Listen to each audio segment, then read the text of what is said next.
Coba hukum yang paling agung di luar Kristus ada nggak? Kalau kamu mungkin buat jahat, balas jahat, apa itu udah biasa di agamamu. Tapi itu tidak berlaku bagi kami. Bahkan Tuhan kami mengatakan musuh harus dikasihi. Ada nggak yang lebih agung dari sini? Kalau kamu bisa tunjukin, saya mengakui itu.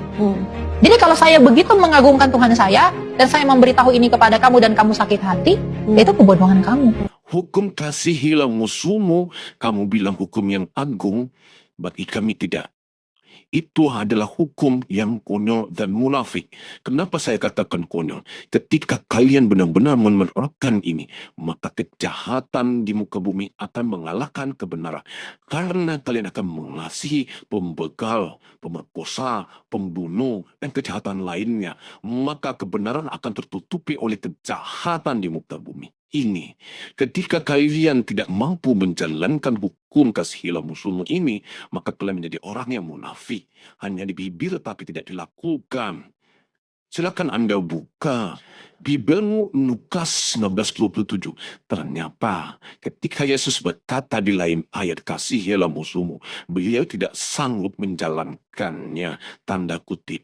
Dalam Lukas 19:27, Yesus mau berkata, akan tetapi semua seteruku ini, musuhku ini, yang tidak suka aku menjadi rajanya, bawalah mereka kemari dan bunuhlah mereka di depan mataku. Hanya karena keinginan menjadi raja, Yesus mau memerintahkan pembunuhan untuk musuh-musuh atau seterunya. Bagaimana Elia? Agung tak ini? Dalam Islam kami dilarang untuk melakukan hal-hal yang tidak baik untuk sebuah jabatan. Jika hukum kasihilah musuhmu diterapkan di muka bumi ini, maka akan hancurlah kedamaian di muka bumi ini. Karena menciptakan kedamaian itu perlu ketegasan hukum. Di antara kedua tokoh ini, Yesus dan Nabi Muhammad, maka yang benar-benar menerapkan cinta kasih yang sesungguhnya. Ketika Yesus dalam Lukas 19 ayat 27 memerintahkan seluruh muridnya untuk membunuh seluruh musuhnya, dan Nabi Muhammad memaafkan musuhnya yang mengotori kepalanya dengan kotoran hewan. Ketika Nabi Muhammad mempunyai pasukan yang kuat, memasuki kota Mekah, dia tidak melakukan balas dendam.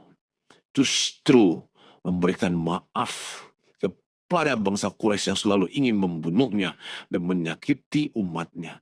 Tidak ada satupun yang terluka, sehingga menjadi daya tarik di kota Mekah. Mereka berbondong-bondong masuk Islam. Elia, Anda menyerang agama mana? Dalam Islam tidak ada diajarkan membalas kejahatan dengan kejahatan. Karena jelas dalam Al-Quran surah Al-Ma'idah ayat 3, Allah menyukai orang-orang yang memberikan maaf kepada orang lain. Kami dianjurkan untuk memaafkan kesalahan orang lain, Elia. Beda dengan agamamu. Kalian percaya bahwa Yesus itu adalah sama dengan Allah Bapa, bukan? Maka kamu buka Samuel. Di sana tertera gambaran kejarnya aksi balas dendam Tuhanmu. Samuel 15 ayat 3. Jadi pergilah sekarang, kalahkan orang Amalek, tumpas segala yang ada padanya. Dan jangan ada belas kasihan padanya. Bunuh semuanya, laki-laki maupun perempuan, anak-anak maupun anak-anak yang menyusu, lembu maupun domba, unta dan keledai. Iya, mau menilai Tuhan itu baik atau tidak, jangan standar ganda. Harus lihat sepak terjang Tuhanmu sepanjang masa. Ketika dalam wujud asli ajaran Tuhanmu sangat dahsyat balas dendamnya, sehingga seluruh bangsa Amalek, binatang dan hewan pun harus mati dibunuh. Elia, bukankah Anda meyakini bahwa Yesus itu adalah jelmaan Tuhan, inkarnasi Tuhan, dan Tuhan yang menjelma? Itu artinya Tuhan Allah Bapa adalah wujud asli dari Tuhanmu. Ajarannya sangat luar biasa, balas dendamnya.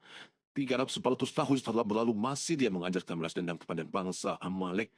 Begitu juga ketika jadi manusia, cungkil mata orang yang menyesatkan untuk berbuat dosa, Matius 5:29. Potong kaki dan tangan orang yang menyesatkan karena dosa, Matius 18:8-9. Sekarang saya yang balik menantang Elia.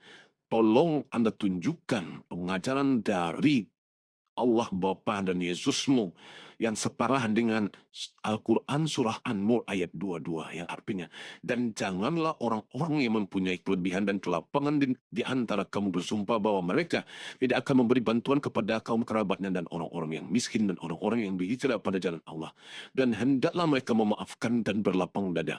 Apakah kamu tidak ingin bahwa Allah mengampunimu dan Allah adalah Maha Pengampun lagi Maha Penyayang? Kamu tunjukkan konsep pernyataan dari Allah Bapa dan Yesusmu. Kami tidak menerima Paulus karena Paulus bukan utusan Tuhan. Kamu tunjukkan yang setara dengan ayat ini. Karena setahu saya Tuhanmu pendendam. Dia mewariskan dosa kesalahan Adam kepada seluruh manusia. Selama ribuan tahun Tuhanmu marah dan tidak memberikan ampunan. Elia jawab dengan jujur. Manakah ajaran Tuhan yang kelasnya betul-betul kelas Tuhan yang Maha Pengasih dan Maha Penyayang? Apakah Tuhan Islam yang tidak mengenal dosa warisan dan dosa turunan dan penembusan dosa oleh Tuhan? Allah memaafkan Nabi Adam ketika Adam bertobat dan tidak mewariskan kesalahan Adam kepada anak cucunya karena anak cucunya tidak tahu menahu dengan kesalahan yang dilakukan oleh Adam. Allah memberikan maaf dan ampunan jika manusia bertobat. Bandingkan dengan konsepmu Tuhanmu balas dendam, Tuhanmu marah, Tuhanmu mewariskan dosa kesalahan Adam kepada seluruh manusia, dendam selama ribuan tahun, dan konyolnya telah mendoktrin. Tuhan mengajarkan konsep untuk pembunuhan dirinya sendiri. Ada konsep pembunuhan Tuhan. Ingat Elia, Tuhan dijadikan tumbal penembus dosa. Kalian yang berbuat jahat, manusia yang bermaksiat, haruskah Tuhan yang kalian tumbalkan untuk menembus dosa yang kalian lakukan? Itu konsep dari mana? Dalam Islam menekankan tanggung jawab individu, tanggung jawab pribadi yang melakukan kejahatan kepada Sang Pencipta. Bukan Sang Pencipta yang harus mati untuk menembus kesalahan yang dilakukan oleh manusia. Karena jika ini dilakukan, maka manusia akan tidak takut berbuat dosa dan kesalahan. Sedangkan Tuhan itu mengutus para utusannya untuk memberi pelajaran supaya manusia tidak melakukan kejahatan.